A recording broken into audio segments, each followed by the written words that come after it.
fossem irmãs de sangue e compartilhassem o mesmo destino real, Merabi possuía uma compreensão mais aguçada das responsabilidades que pesavam sobre seus ombros como a primogênita.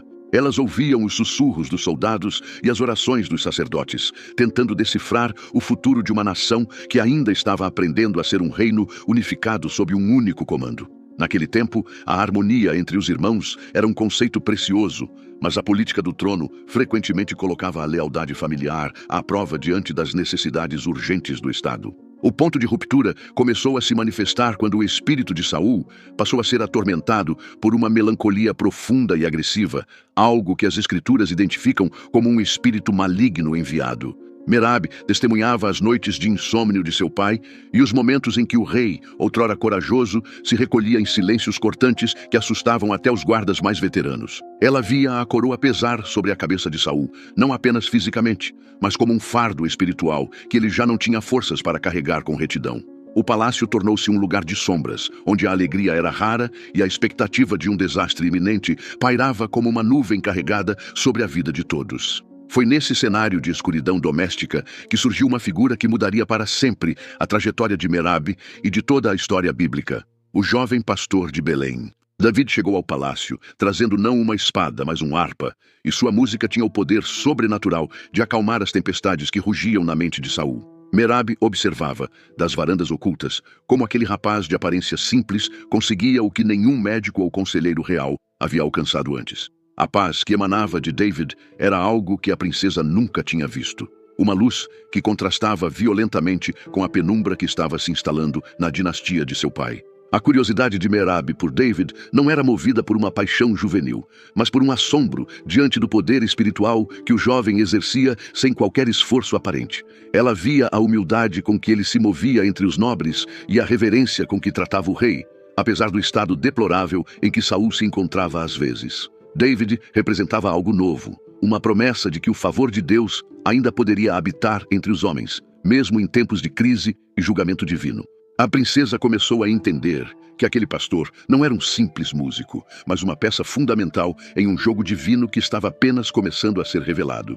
Enquanto a música de David trazia um alívio temporário, as fronteiras de Israel voltavam a queimar com a ameaça dos filisteus, que se reuniam em massa no Vale de Elá. O desafio lançado por Goliat não era apenas uma provocação militar, mas um teste de fé para todo o exército de Israel e especialmente para a casa de Saul.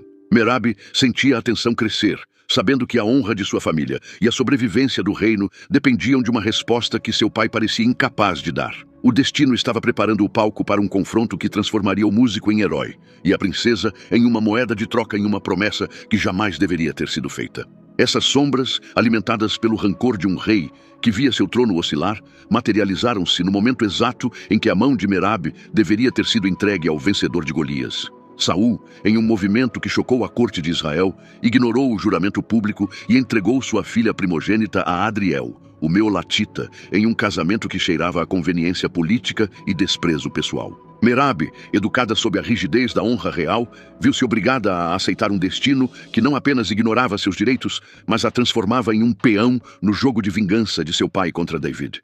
A humilhação de ser negada ao herói do povo não foi apenas um golpe em sua vaidade, mas uma ferida profunda na integridade de sua linhagem, marcando o início de sua vida longe das luzes de Gibeá. O silêncio de Merabi diante dessa traição paterna escondia uma força que poucos no palácio conseguiam discernir por trás de seu semblante sereno. Enquanto o povo murmurava sobre a injustiça cometida contra David, a princesa partia para a casa de Adriel, carregando consigo o peso de uma promessa quebrada que ecoaria por gerações. Ela sabia que, em Israel, um juramento feito por um rei diante de Deus possuía ramificações espirituais que ultrapassavam a compreensão humana imediata. Ao ser afastada do epicentro do poder, Merabi mergulhou em uma nova realidade, onde a paz do lar deveria ser construída sobre os escombros de uma dignidade que Saul havia deliberadamente tentado destruir para ferir seu rival. A união com Adriel levou Merabi para longe das intrigas diretas da corte, mas não a libertou das consequências das escolhas de sua família de origem. Enquanto ela tentava estabelecer sua vida em Meolá, as notícias sobre os sucessos contínuos de David e a crescente loucura de Saul chegavam como ventos tempestuosos que não a deixavam esquecer seu passado. A princesa tornara-se uma observadora distante de uma tragédia que ela sentia estar apenas começando, consciente de que a rejeição de Saul ao ungido de Deus traria um preço alto. Ela buscava na discrição e na maternidade um refúgio para sua alma, enquanto o reino, que ela um dia deveria ter ajudado a governar ao lado de um herói, se tornava um palco de perseguições e sangue. Se você curte esse tipo de conteúdo, comenta aqui seu nome e idade. Isso ajuda a gente a conhecer melhor quem está assistindo. E aproveita para clicar em algum dos produtos aqui na tela ou visitar a nossa loja. Comprando qualquer item, você ajuda diretamente na manutenção do canal e nos incentiva a continuar produzindo esse conteúdo. E voltamos para o vídeo. Nesse intervalo de tempo, uma nova dinâmica surgiu no palácio de Gibeá, quando Mical, a irmã mais nova de Merabe, declarou abertamente seu amor por David. Saul, vendo nisso uma nova oportunidade de armar um laço contra a vida do jovem guerreiro, não hesitou em usar a segunda filha como substituta na promessa que havia negado à primeira. Merabe, em seu exílio doméstico, acompanhava com o coração apertado como sua irmã era usada de forma tão vil quanto ela fora, transformando o afeto genuíno em uma arma de guerra política. A linhagem de Saul estava sendo fragmentada por dentro, com as filhas servindo apenas como instrumentos para um pai que já não distinguia o amor da estratégia militar. A exigência de Saul por um dote sangrento de 100 prepúcios de filisteus para que Davi pudesse se casar com Mical era uma sentença de morte disfarçada de desafio honroso.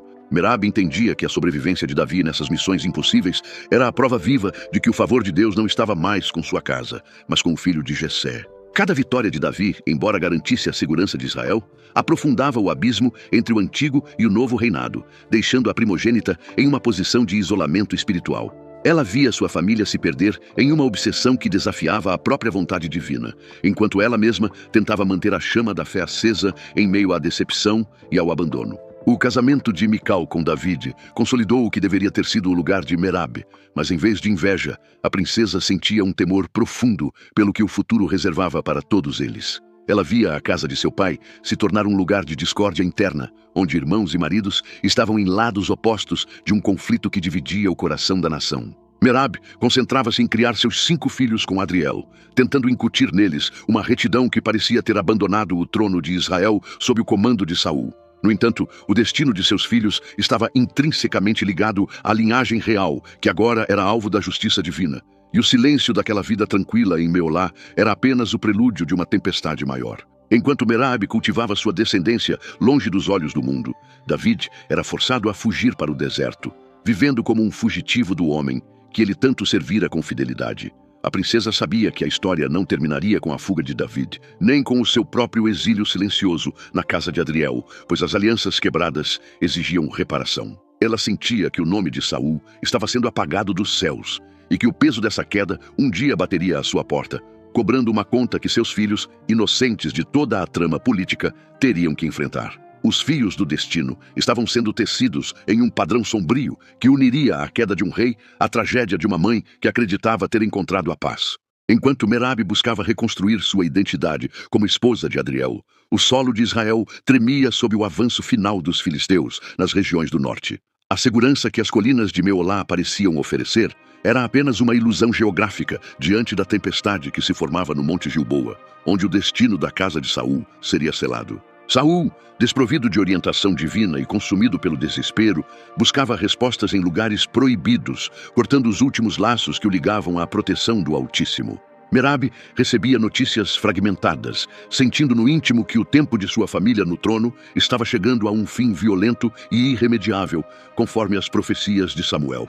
O silêncio profético que envolvia seu pai era o sinal claro de que a glória sobre a casa de Benjamim havia se dissipado completamente, deixando apenas o vazio da queda. O dia fatídico no Monte Gilboa não trouxe apenas a derrota militar, mas a decapitação simbólica e literal do primeiro sonho monárquico de toda a nação de Israel. Merabe viu o mundo que conhecia desmoronar quando os mensageiros trouxeram a notícia da morte de Saul e, mais dolorosamente, de seu amado irmão Jonatas em combate. O sangue real que corria em suas veias era agora o sangue de uma dinastia marcada pela tragédia e pelo abandono manifesto da presença divina no tabernáculo. A morte de seus irmãos no campo de batalha deixava Merabe como uma das poucas guardiãs vivas da memória de uma soberania que se apagava rapidamente sob o sol. O peso do luto era agravado pela incerteza absoluta sobre o que o novo rei, ungido no deserto, faria com os remanescentes da antiga casa real. Com a queda definitiva de Saul, o vácuo de poder em Israel deu lugar a um conflito fratricida entre os que apoiavam a casa de David e os leais a Isbosete. Merabe, embora afastada do centro do conflito em sua morada com Adriel, não podia escapar da dura realidade de ser uma princesa de um reino amargamente dividido. Seus 5 filhos cresciam ouvindo as histórias de um avô que foi o primeiro rei e de um tio que era o melhor amigo do novo soberano de Judá. Ela tentava protegê-los da ambição política, sabendo que o sangue de Saul neles poderia ser visto tanto como uma bênção quanto como uma sentença de morte. A vida em Meolá tornara-se um refúgio de silêncio em meio a uma nação que chorava seus mortos e buscava desesperadamente uma nova e única liderança. David, agora coroado em Hebrom, demonstrava uma misericórdia incomum, mas as tensões entre as tribos mantinham Merabe em um estado de vigilância constante e oração fervorosa. Ela observava como Abner, o general de seu pai, tentava sustentar o que restava do poder de Saul através de Isbosete, um homem sem a força do progenitor. Merabe compreendia, com a sabedoria de quem viu a ascensão e a queda, que aquela resistência era um esforço inútil contra a vontade soberana estabelecida por Deus. Cada ano que passava trazia uma nova camada de complexidade à sua existência, pois ela era a ponte viva entre um passado glorioso e um presente de incertezas. A estabilidade de sua família dependia de um equilíbrio delicado entre a lealdade ao passado e a aceitação do novo tempo que surgia.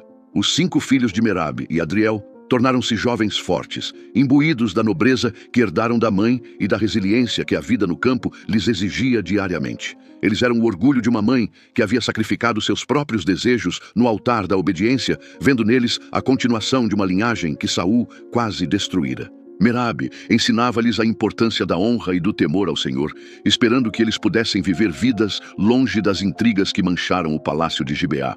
No entanto, a história de Israel é tecida com fios de justiça que muitas vezes cobram dívidas de gerações passadas. Em momentos de aparente paz, a segurança que Merabe cultivava em Meolá era como um cristal precioso, belo em sua forma, mas extremamente frágil diante das grandes forças políticas. A unificação total de Israel sob o comando de Davi, após a morte de Isbosete, trouxe uma calma aparente, mas as feridas do reinado de Saul ainda não cicatrizaram.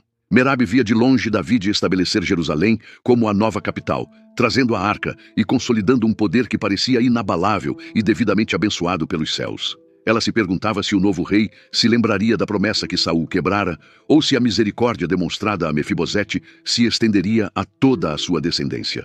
A princesa mantinha-se em uma discrição absoluta, evitando qualquer movimento que pudesse ser interpretado como uma ameaça ao novo trono estabelecido em Sião.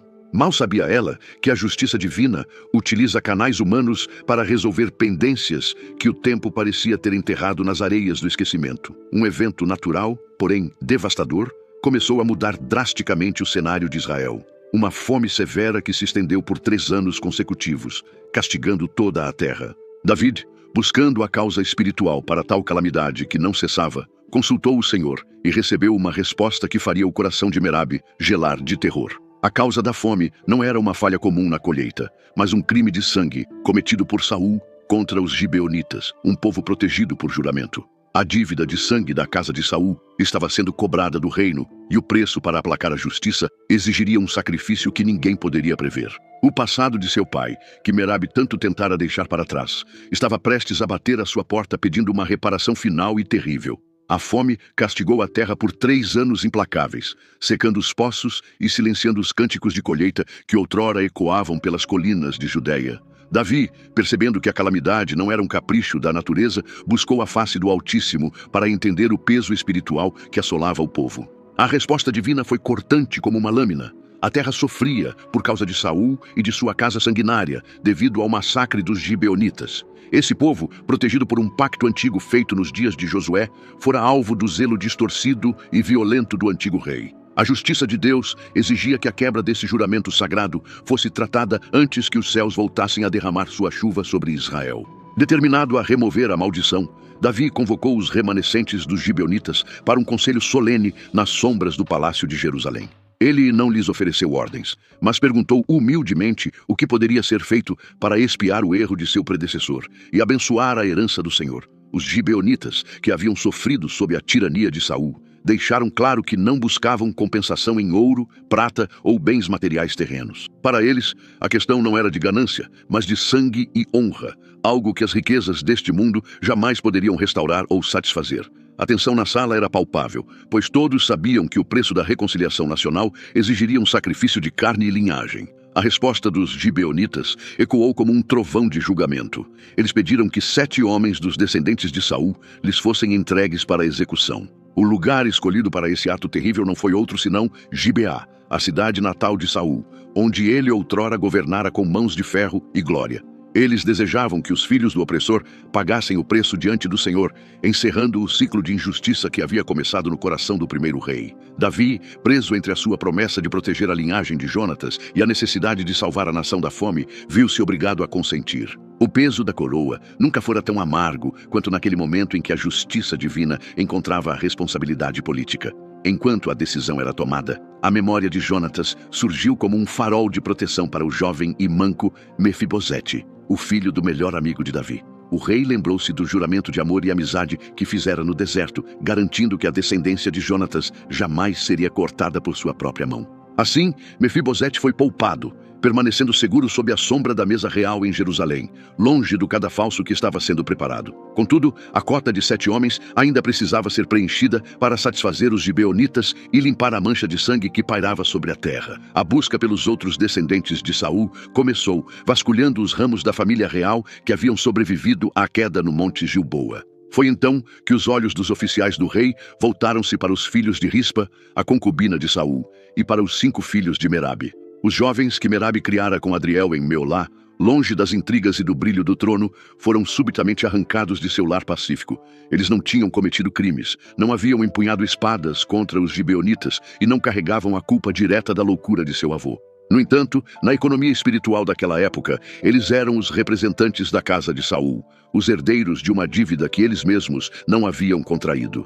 O destino de Merabe, que já fora marcado pela traição de seu pai, recebia agora o golpe mais cruel de todos. A entrega desses 5 rapazes foi um momento de angústia indescritível, um evento que desafia a nossa compreensão moderna de justiça e misericórdia divina. Eles foram levados sob custódia, deixando para trás uma mãe, cujo coração fora estilhaçado pela 2ª vez, pelas mãos do destino e do reino. Merabe via seus filhos, o único fruto de uma vida de renúncia, serem transformados em bodes expiatórios para pecados cometidos antes mesmo de muitos deles nascerem. A história de Israel, em sua crueza bíblica, nos mostra que as sombras do passado muitas vezes projetam-se sobre os inocentes de forma implacável e definitiva.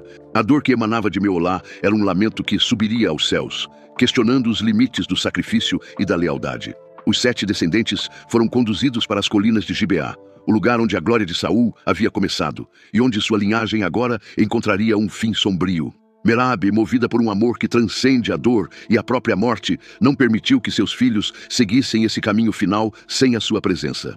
Ela abandonou a segurança de sua casa para testemunhar o que o mundo considerava justiça, mas que para ela era o assassinato de sua própria alma. O que se seguiu nas colinas de Gibeá não foi apenas uma execução, mas um ato de resistência materna que mudaria a percepção de Davi e de todo o povo sobre o sofrimento. As nuvens de tempestade começavam a se juntar, mas não para trazer a chuva, e sim para ocultar o horror.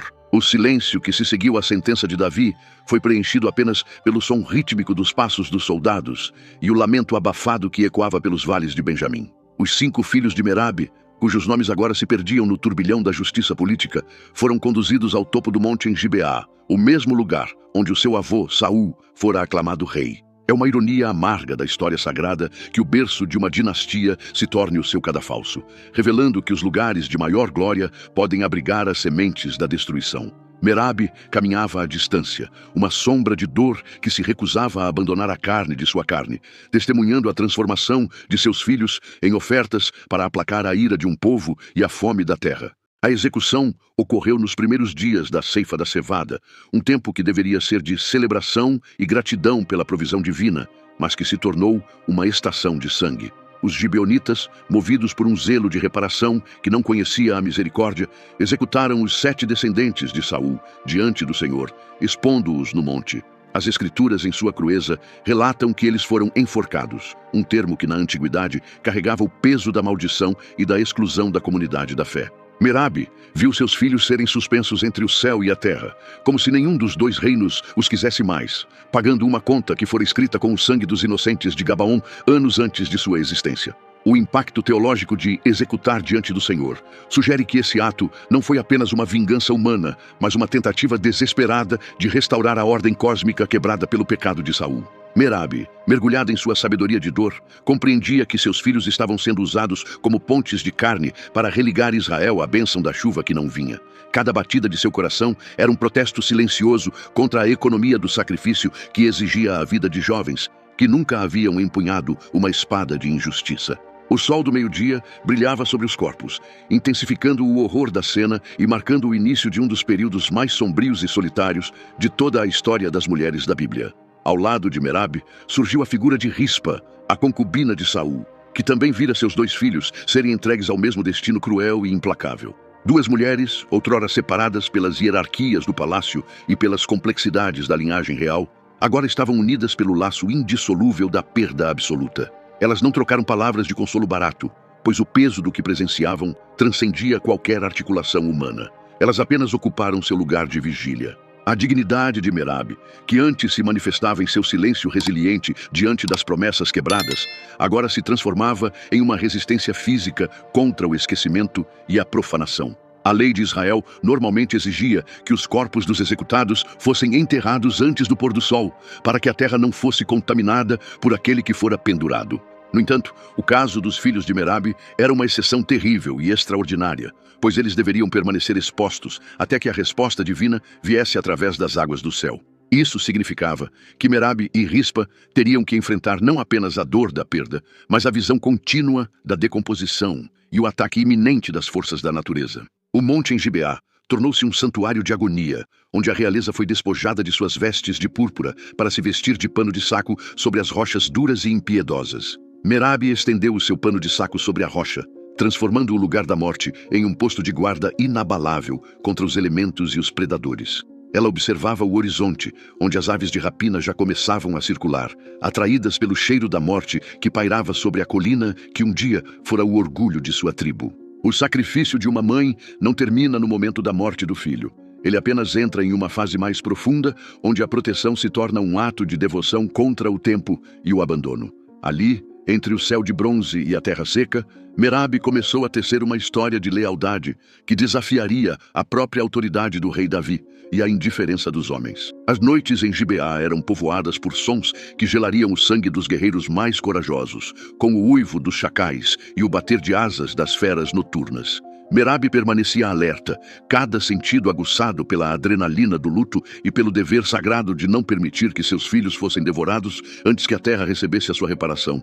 Ela era a guardiã de uma memória que Israel queria enterrar rapidamente para esquecer os crimes de seu pai, mas sua presença ali impedia que a nação desviasse o olhar. O que Merabi não sabia era que sua vigília solitária estava prestes a desencadear uma série de eventos que testariam o coração de todo o reino e a própria natureza da justiça divina. A vigília de Merabi nas colinas de Gibeá não foi apenas um ato de luto, mas um confronto direto contra a indiferença do céu e da terra. Durante meses, sob o calor escaldante do dia e o frio cortante das noites da Judéia, ela e Rispa mantiveram-se como sentinelas de um sacrifício que parecia não ter fim. Merabi não permitia que as aves do céu tocassem os corpos durante o dia, nem que os animais do campo se aproximassem durante a noite, transformando o local da morte em um monumento vivo de fidelidade materna. Sua resistência tornou-se um sussurro que percorreu as aldeias de Israel, chegando aos ouvidos de camponeses e nobres que começaram a questionar o preço de uma justiça que exigia tamanha agonia de uma mãe. O tempo passava, e a chuva, motivo inicial de todo aquele sofrimento, continuava retida nos céus de bronze, testando a fé e a sanidade de todos os envolvidos. Merabi, no entanto, não arredava o pé de sua rocha de pano de saco, demonstrando uma força que muitos julgavam impossível para uma mulher despojada de tudo. Ela via a carne de seus filhos murchar e a pele escurecer sob o sol, mas sua determinação em honrar o que restava deles era mais forte que o horror da decomposição. Esse ato de devoção pura começou a mudar a atmosfera espiritual da nação, pois Merabi estava fazendo o que nenhum sacerdote ou rei fizera. Ela estava humanizando a tragédia e clamando por uma misericórdia que a lei fria não podia oferecer. A notícia da vigília persistente de Merabe e Rispa finalmente chegou ao palácio em Jerusalém, alcançando o coração do rei Davi de uma forma que nenhum relatório militar conseguiria. Contaram ao rei como as filhas de Saul estavam protegendo os corpos dos executados desde o início da colheita, até que a água dos céus finalmente fosse derramada sobre eles. Davi, um homem de sensibilidade aguçada e alma de poeta, percebeu que havia uma dívida de honra ainda maior que não havia sido paga: a dignidade dos restos mortais da casa de Saul. O exemplo de Merabe despertou no rei uma memória adormecida sobre a lealdade de Jonatas e a glória passada do primeiro rei de Israel. Movido por uma mistura de culpa e admiração, Davi decidiu interromper o ciclo de abandono que cercava a memória da família de Saul. Ele ordenou que os ossos de Saul e de seu filho Jonatas fossem resgatados de Jabes-Gileade, onde haviam sido enterrados às pressas após a derrota no Monte Gilboa. O rei compreendeu que a paz da terra não dependia apenas do sangue derramado para aplacar os gibeonitas, mas da restauração da dignidade daqueles que haviam caído. Merabe, através de seu silêncio doloroso e sua presença constante no monte, forçou o soberano de Israel a olhar para trás e reconhecer que a justiça sem humanidade é apenas uma forma refinada de crueldade. Davi pessoalmente supervisionou o traslado dos restos mortais, unindo os ossos de Saul e Jonatas aos corpos dos 7 descendentes que Merabe guardara com tanto zelo. Esse gesto de recolher os mortos foi o sinal de que o tempo da maldição estava chegando ao fim, não apenas pela execução, mas pela reconciliação da memória nacional. Merabe viu o rei de Israel inclinar-se diante da dor de uma mãe, reconhecendo que a linhagem de Benjamim, apesar de seus erros, merecia um repouso honroso na terra de seus antepassados. O monte em Gibeá, antes um lugar de maldição e aves de rapina, tornou-se o palco de uma das mais profundas demonstrações de piedade real registradas nas Escrituras. O sepultamento solene ocorreu em Zela, no sepulcro de Quis, o pai de Saul, devolvendo aos filhos de Merabe o lugar que lhes pertencia por direito de sangue e herança. Ao depositar os restos mortais na terra de seus pais, Davi encerrou oficialmente o período de exposição e desonra que Merabe suportara com tanta bravura. As Escrituras narram que, após esses atos de cuidado e reverência aos mortos, Deus finalmente se mostrou favorável para com a terra e ouviu as orações do povo. A chuva, que tanto tardava, começou a cair, mas não apenas como um fenômeno climático, e sim como uma lágrima divina que lavava a mancha de sangue e validava o sacrifício de Merabe. Enquanto as águas do céu banhavam o solo seco de Israel, Merabe finalmente pôde abandonar o seu pano de saco e a sua rocha de vigília. Ela havia cumprido seu papel como a última guardiã da honra de uma dinastia que o mundo tentara apagar com violência e esquecimento. O fim da fome trouxe o alívio para a nação, mas para Merabe, a chuva trazia a paz de saber que seus filhos estavam agora sob o cuidado da terra e do Criador, longe das mãos dos homens. Sua história, embora marcada por perdas sucessivas, encerrava-se com uma vitória moral que ecoaria através dos séculos, ensinando que o amor de uma mãe é capaz de mover o coração de reis e abrir as comportas dos céus. A restauração dos corpos e a chegada das chuvas marcaram o fim de uma era de agonia, mas o legado de Merabe permaneceria gravado nas pedras de Israel como um testemunho de resiliência silenciosa. Ao retornar para Meolá, ela não era mais apenas a filha de um rei caído ou a mulher cuja promessa fora quebrada, mas a figura que personificava a dignidade diante do infortúnio absoluto. A sua trajetória ensina que, mesmo quando somos usados como peões em jogos de poder de outros, a nossa resposta ao sofrimento pode alterar o curso de uma nação e tocar o coração do Criador. Merabe viveu o restante de seus dias na discrição que sempre a caracterizou, mas o seu nome tornou-se um símbolo de que a verdadeira nobreza não reside na coroa que se usa, mas na fidelidade que se mantém nos momentos de maior escuridão. O impacto da história de Merabe na corte de Davi foi profundo e duradouro, servindo como um lembrete constante de que a justiça real deve sempre ser temperada pela compaixão. O rei, ao observar a força daquela mulher, compreendeu que o governo de Israel não poderia ser sustentado apenas pela espada e por decretos, mas precisava da bênção divina que só vem através do reconhecimento da dor do próximo. A memória dos 5 filhos de Merabe, embora trágica, serviu para selar uma paz definitiva entre as tribos que ainda guardavam lealdade à casa de Saul e o novo reinado de Judá. A chuva que regou os campos de Israel após o seu sacrifício foi o sinal de que a terra fora finalmente purificada, permitindo que uma nova semente de unidade crescesse entre o povo. Ao olharmos para os detalhes bíblicos, percebemos que Merabe é frequentemente eclipsada por sua irmã Mical, mas a profundidade de sua vida revela uma sabedoria que a impulsividade da irmã não possuía. Enquanto Mical lutava por afeição e poder, Merabe entregava-se ao dever e ao cuidado, transformando cada perda numa oportunidade de demonstrar uma honra inabalável. Ela compreendeu, talvez melhor do que ninguém na sua geração, que o favor de Deus não nos isenta das tempestades da vida, mas nos dá a rocha necessária para permanecermos de pé enquanto elas passam. A sua história convida-nos a olhar além das superfícies e a encontrar valor naqueles que, no silêncio, sustentam os pilares da fé e da moralidade de uma sociedade. O contexto histórico de Israel mudou drasticamente após esses eventos, com a consolidação definitiva de Jerusalém e a centralização do culto, mas o eco da vigília em Gibeá nunca se calou totalmente. Os cronistas e sábios da época passaram a relatar o feito de Merabe como um exemplo de piedade que superava as exigências da própria lei mosaica. Ela agiu onde a lei era omissa, trazendo luz para um ritual de sangue que, sem o seu amor, teria sido apenas uma demonstração de barbárie. Merabe elevou o padrão da humanidade em Israel, mostrando que mesmo nos momentos em que o julgamento parece inevitável, existe sempre espaço para o cuidado e para a reverência ao sagrado que habita em cada ser humano. A linhagem de Saul, que Merabe tanto tentou proteger, acabou por encontrar a sua paz não no trono terreno, mas na reconciliação final com o novo ungido de Deus. A princesa, ao ver os ossos do seu pai e de seus filhos finalmente descansarem no sepulcro de Quis, pôde sentir que o círculo de violência que se iniciara com a desobediência de Saul estava finalmente encerrado. Ela deixou para trás um exemplo de como lidar com a injustiça sem se tornar amarga e como enfrentar o abandono sem perder a dignidade. A sua vida foi o preço pago para que Israel pudesse avançar, livre das dívidas do passado, em direção ao seu destino de ser uma luz para todas as nações da terra. Para aqueles que estudam as entrelinhas das Escrituras, Merabe surge como uma figura de intercessão, alguém que se colocou entre a ira e a terra para trazer o alívio. Ela não escreveu salmos como Davi, nem liderou exércitos como seu pai, mas a sua presença silenciosa no monte foi o ato mais eloquente de todo o seu tempo. Através dela, aprendemos que o sacrifício pessoal muitas vezes é a chave que abre as janelas do céu, e que a dor compartilhada tem o poder de unir o que a política dividiu.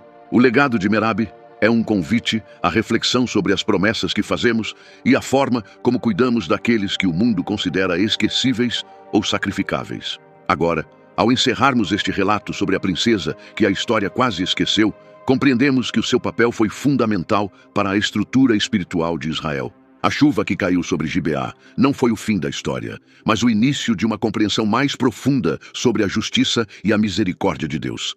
Merabe, a filha de Saul, permanece como uma sentinela eterna na memória bíblica, lembrando-nos de que nada do que é feito por amor e fidelidade é realmente perdido aos olhos do Eterno. O seu caminho, embora marcado por espinhos, floresceu em uma sabedoria que agora partilhamos, iluminando as nossas próprias jornadas através dos desertos e montes da vida. Agradeço imensamente por me acompanhar nesta imersão bíblica. Se esta narrativa trouxe luz ao seu entendimento, não se esqueça de deixar o seu like, inscrever-se no canal e ativar o sininho para não perder nenhum dos nossos próximos encontros com a sabedoria ancestral. Considere também tornar-se membro da nossa comunidade para ter acesso a conteúdos exclusivos e antecipados, feitos especialmente para quem busca profundidade. Durante o vídeo, você notou alguns produtos que selecionamos cuidadosamente. Ao clicar neles, você adquire itens de valor e ajuda diretamente o nosso canal a continuar produzindo este tipo de conteúdo. Abraços e fiquem com Deus.